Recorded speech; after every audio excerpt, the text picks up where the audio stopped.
Você sabe qual é esse pecado pequeno que quase todos cometemos todos os dias sem pensar e que ainda assim pode ter consequências eternas verdadeiramente devastadoras? Não estamos falando de assassinato, nem de adultério, nem de um grande roubo. Falamos de um pecado que a maioria considera insignificante. Um pecado venial que é mencionado superficialmente na confissão, se é que é mencionado, e que muitos chegam a minimizar como se não tivesse importância real. No entanto, quando Santa Faustina viu em visão as consequências eternas deste pecado pequeno, ficou profundamente chocada, porque compreendeu uma verdade que muda a vida interior. O que parece pequeno aos olhos humanos pode ser enorme aos olhos de Deus. E pode custar mais do que você imagina. Não porque Deus seja injusto, mas porque a alma, com o que escolhe e repete, se acostuma a viver longe da delicadeza do amor. E esse costume pesa. Com Santa Faustina aconteceu algo que pode acontecer com muitos de nós.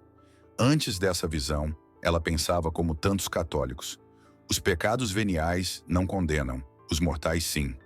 E então, quase sem perceber, alguém pode dizer a si mesmo por dentro: se não me condena, não é tão grave. Pode começar a tratar com leviandade o que deveria doer. Pode viver com uma espécie de resignação, repetindo pequenas faltas, acreditando que não afetam tanto o coração de Deus. Você já se surpreendeu justificando uma falta porque não é para tanto? Você já disse a si mesmo: todo mundo faz isso? Aconteceu com você hoje mesmo? Mas Jesus mostrou a Faustina uma verdade dura. Os pecados veniais, e especialmente um em concreto, têm consequências eternas, embora não condenem diretamente como um pecado mortal. E este pecado específico é tão comum, tão cotidiano, tão normalizado, que é muito provável que você o tenha cometido hoje sem sequer perceber. Foi precisamente isso que abalou Faustina. Não era um pecado estranho, não era algo excepcional. Era um hábito disseminado, quase invisível, e por isso mesmo tão perigoso. Jesus disse-lhe que queria que ela contasse ao mundo as consequências eternas de um pecado que muitos consideram pequeno. Não para semear um medo doentio, nem para empurrar as almas ao escrúpulo. Não para que você viva angustiado por cada detalhe, mas para despertar aqueles que adormeceram na negligência. Porque, segundo o que ela compreendeu, há muitas pessoas que se confessam de pecados mortais, lutam para evitar o que é grave e, no entanto, vivem em pecados veniais contínuos, repetidos, como se não importassem. E dentro dessa rotina, a alma vai se endurecendo, vai se acostumando a ofender, vai se afastando da pureza do amor sem perceber.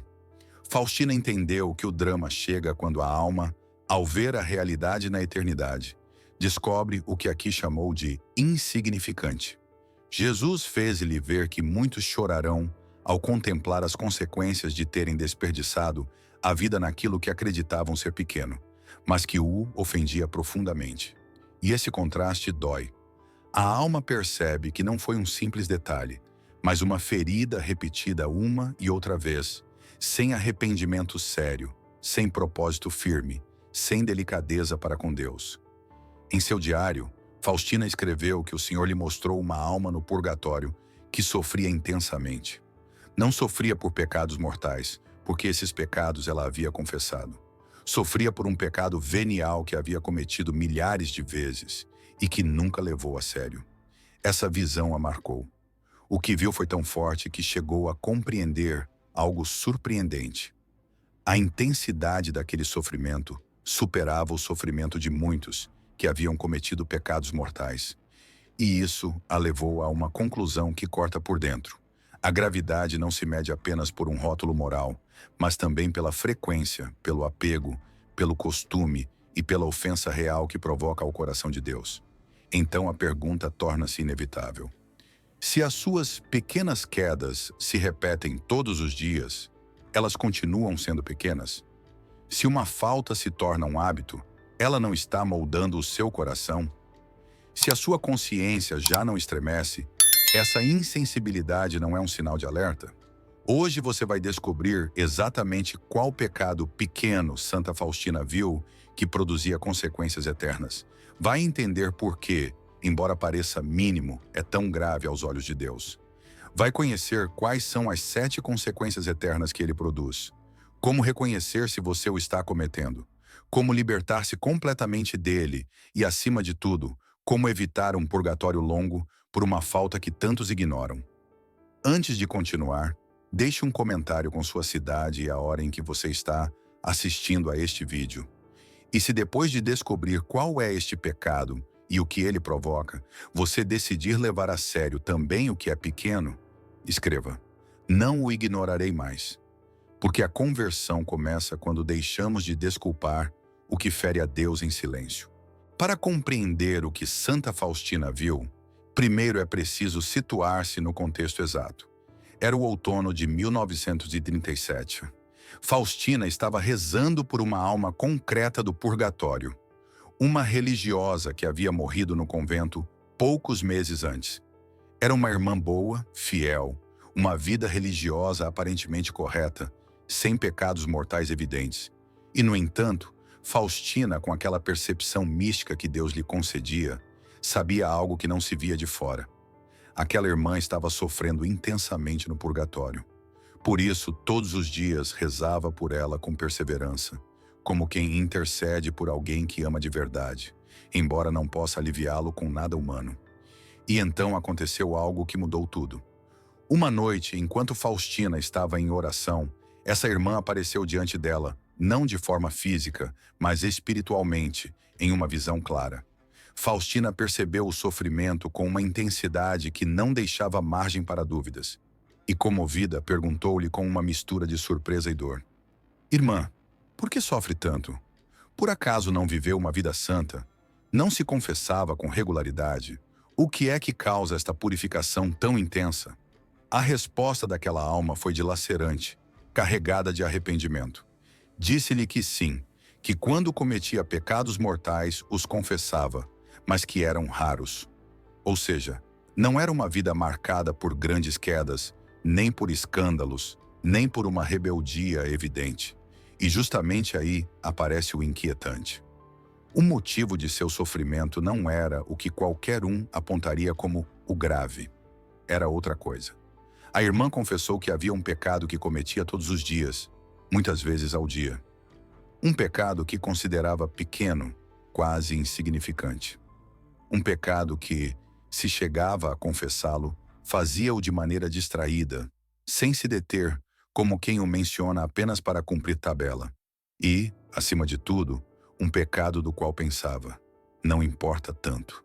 Mas agora, no purgatório, estava sofrendo por esse pecado mais do que jamais acreditou ser possível. Porque ali havia descoberto o quanto ofendia a Jesus e o quanto de dano real causava. E acrescentou algo que golpeia como um martelo, que tinha que se purificar pelas milhares de vezes que o havia cometido sem um arrependimento verdadeiro. Não falava de uma falha isolada, mas de um hábito repetido, normalizado, tolerado no interior como se fosse parte da vida cotidiana. Percebe? Não se tratava apenas do pecado em si, mas da leveza com que o tratou, desse costume de fazê-lo sem pensar, dessa falta de dor interior, dessa ausência de decisão séria de cortar com ele. Faustina, estremecida, perguntou-lhe diretamente: que pecado é? E então a irmã o revelou com clareza: a murmuração, falar mal dos outros, expressar julgamentos em palavras, criticar os outros pelas costas. Esse tipo de comentário que se solta em comunidade como se fosse normal, como se fosse inevitável, como se fosse até inocente. Mas a irmã assegurou que esse pecado tão comum era precisamente o que a estava purificando com tanta dor. Nesse instante, Jesus apareceu também na visão e confirmou a gravidade do que Faustina estava ouvindo. Disse, segundo o que ela deixou escrito, que a murmuração é um pecado que a maioria comete diariamente sem pensar e o consideram venial, pequeno, mas produz consequências eternas que poucos imaginam. E Jesus explicou o motivo desta revelação. Queria que Faustina desse a conhecer essas consequências para que as almas deixassem de ser negligentes com esse pecado. Aqui há um ponto que você não pode deixar passar. Jesus não disse isso para empurrar ninguém a um medo doentio ou a escrúpulos. Disse para despertar. para tirar do sono aqueles que se acostumaram a viver criticando, julgando, comentando, analisando os outros com palavras que ferem. Porque esse pecado se disfarça de normalidade, se disfarça de sinceridade, se disfarça de apenas estou dizendo a verdade. E no final a pessoa acaba vivendo dentro de uma conversa permanente sobre os defeitos alheios. Jesus então revelou a Faustina 7 consequências eternas da murmuração que muitos católicos ignoram completamente. E Faustina as documentou para que nós compreendêssemos a gravidade daquilo que costumamos chamar de insignificante. Agora pergunte-se com honestidade: quando você fala de alguém que não está presente, sempre o faz para o bem? Ou às vezes há um prazer escondido em rebaixar o outro? Quantas vezes você o chamou de pequeno apenas porque todo mundo faz? E se Jesus lhe perguntasse hoje: você realmente acredita que suas palavras não deixam marcas? O que você poderia responder? Jesus fez Santa Faustina compreender que a murmuração não fica no ar como um ruído sem peso. Na eternidade, cada palavra tem um eco. Cada julgamento proferido sem caridade deixa uma marca. E o mais inquietante é que, precisamente por ser tão habitual, este pecado se torna uma espécie de névoa constante. Não se nota, mas invade tudo. Faustina entendeu que a alma que murmura com frequência não apenas fere o próximo, fere a si mesma diante de Deus. E por isso, Jesus revelou-lhe consequências que não se veem na terra, mas que se manifestam com força ao cruzar o limiar da morte. A primeira consequência é uma perda real de graça e de luz interior. A murmuração obscurece o olhar. A pessoa começa a ver com suspeita, a interpretar com dureza, a ler intenções onde não existem. E essa escuridão espiritual, que aqui pode parecer apenas temperamento ou opinião, na eternidade se mostra como uma falta de clareza que a alma deve purificar. Faustina compreendeu que muitas almas sofrem porque viveram alimentando esse costume de falar dos defeitos alheios, e isso as acostumou a um modo de olhar que não era o de Cristo. A segunda consequência é o dano causado ao amor, porque cada vez que uma pessoa murmura, mesmo que seja com frases pequenas, quebra algo em seu próprio coração. Torna-se menos capaz de compaixão, e o amor, que é a medida com que se entra em Deus, fica enfraquecido. Jesus fez Faustina ver que, no final, o problema não é apenas o que se diz do outro, mas o que esse ato faz na alma que fala. A murmuração endurece, esfria, separa. E o que separa na terra, paga-se com separação purificadora na eternidade. A terceira consequência é a responsabilidade pelo escândalo ou pela propagação. Uma palavra dita a uma pessoa pode transformar-se em 10, e essas 10 em 100. Faustina entendeu que, embora o murmurador não controle o efeito final, continua sendo a causa do início. E na eternidade, a alma vê com clareza todo o percurso que tiveram as suas palavras. Vê como mudou olhares, como semeou desconfiança, como destruiu reputações ou como enfraqueceu a paz de uma comunidade. E essa visão não é uma teoria, é uma dor, porque a alma reconhece que alimentou um fogo e depois fingiu que tinha sido apenas uma faísca. A quarta consequência é a perda de méritos espirituais. Jesus mostrou a Faustina que uma vida pode estar cheia de atos bons, orações, sacrifícios, serviços, mas o pecado habitual da murmuração pode esvaziar muito desse fruto, porque o mancha com falta de caridade. Não significa que tudo seja inútil, mas sim que a alma perde tesouros que poderia ter oferecido a Deus. E no purgatório, essa perda é sentida como uma pobreza interior, como perceber que se poderia ter amado mais e não se amou. A quinta consequência é um sofrimento purificador especialmente intenso, precisamente porque o pecado era considerado pequeno. Aqui está o ponto que Faustina ouviu com clareza. A alma que trata com leviandade um pecado repetido acaba acumulando uma necessidade de purificação grande. Não por um ato isolado, mas por milhares. E isso explica por que aquela irmã que havia confessado o que era grave sofria tanto pelo que parecia leve, porque na eternidade conta a verdade completa. Quanto se repetiu, quanto se justificou, quanto se tolerou. A sexta consequência é a vergonha diante da verdade. Faustina compreendeu que a alma, ao se apresentar diante de Deus, vê sua vida sem máscaras. E ali, a murmuração aparece como o que é: uma falta de amor que não foi acidental, mas habitual. A alma vê a si mesma falando, insinuando, julgando, desfrutando da crítica. E essa visão provoca uma vergonha profunda, não porque Deus humilhe, mas porque a luz revela.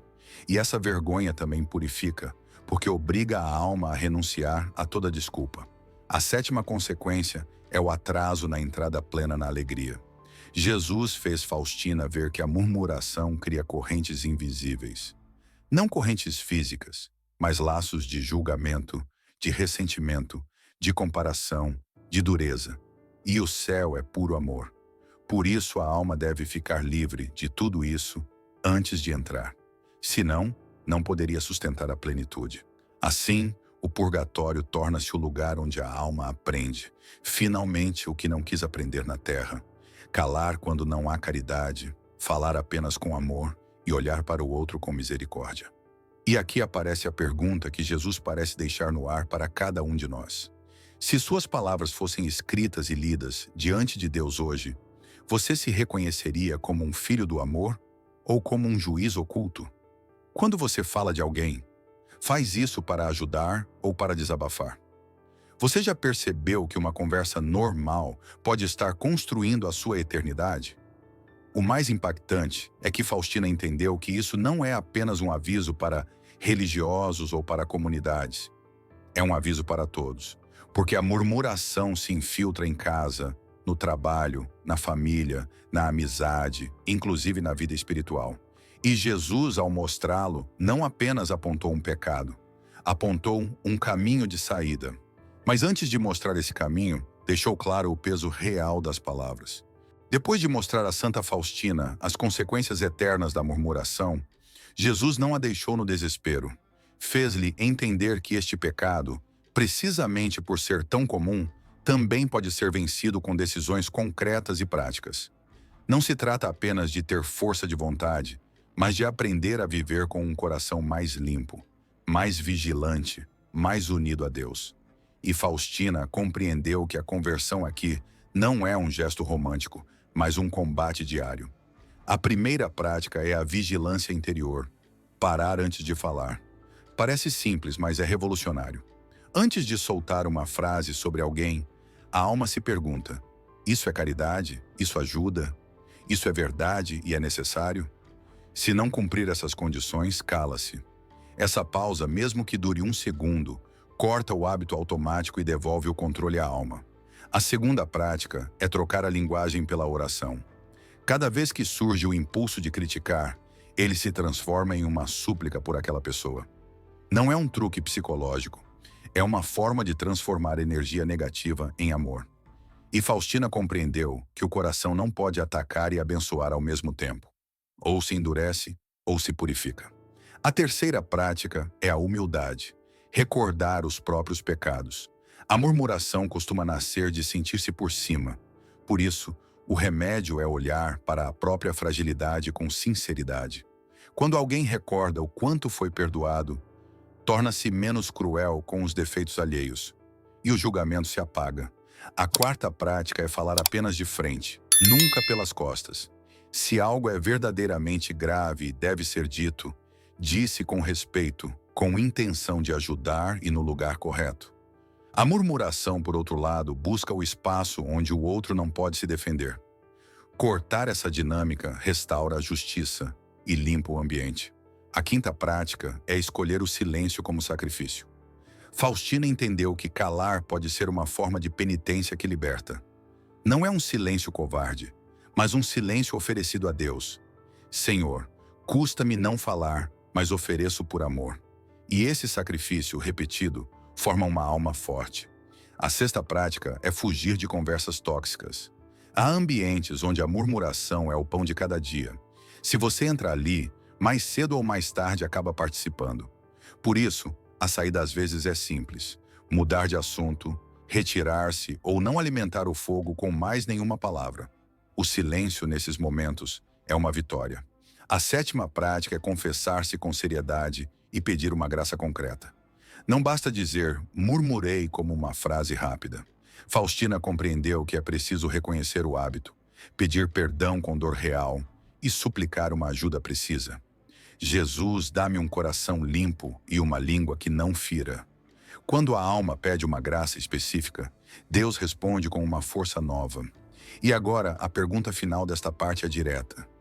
Se hoje mesmo você decidisse cortar a murmuração, qual conversa teria que abandonar primeiro?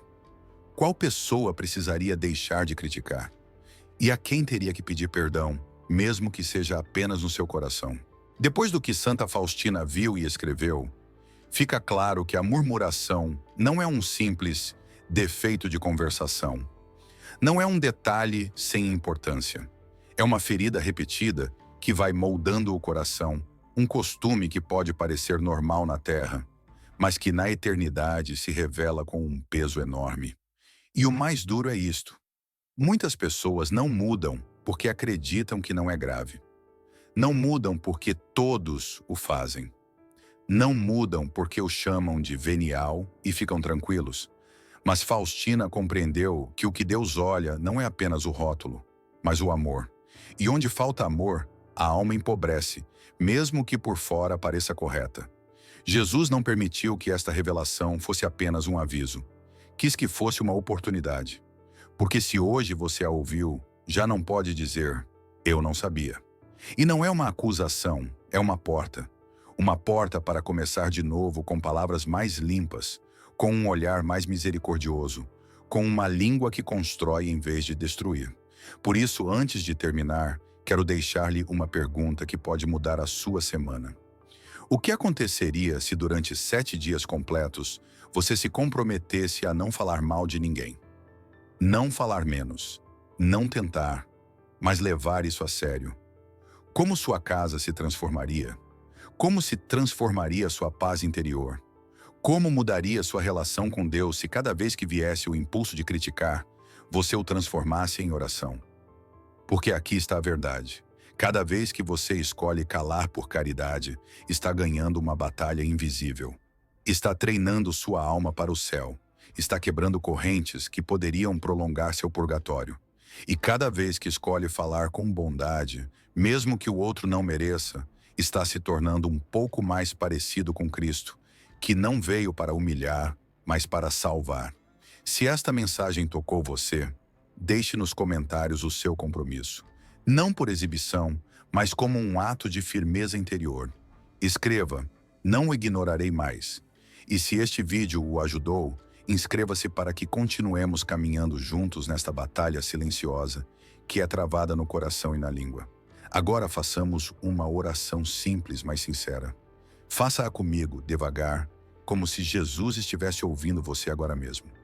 Senhor Jesus, hoje reconheço que muitas vezes falei sem caridade. Julguei, critiquei, repeti palavras que não constroem. Perdoa-me por cada frase que feriu, por cada comentário que semeou divisão. Lava-me por dentro e purifica o meu coração. Dá-me uma língua que bendiga e não destrua. Dá-me silêncio quando o silêncio for amor. Dá-me coragem para falar apenas quando for necessário e para o bem. E se cair neste hábito durante anos, quebra hoje essa corrente em mim. Quero parecer-me contigo. Quero amar como tu amas. Amém.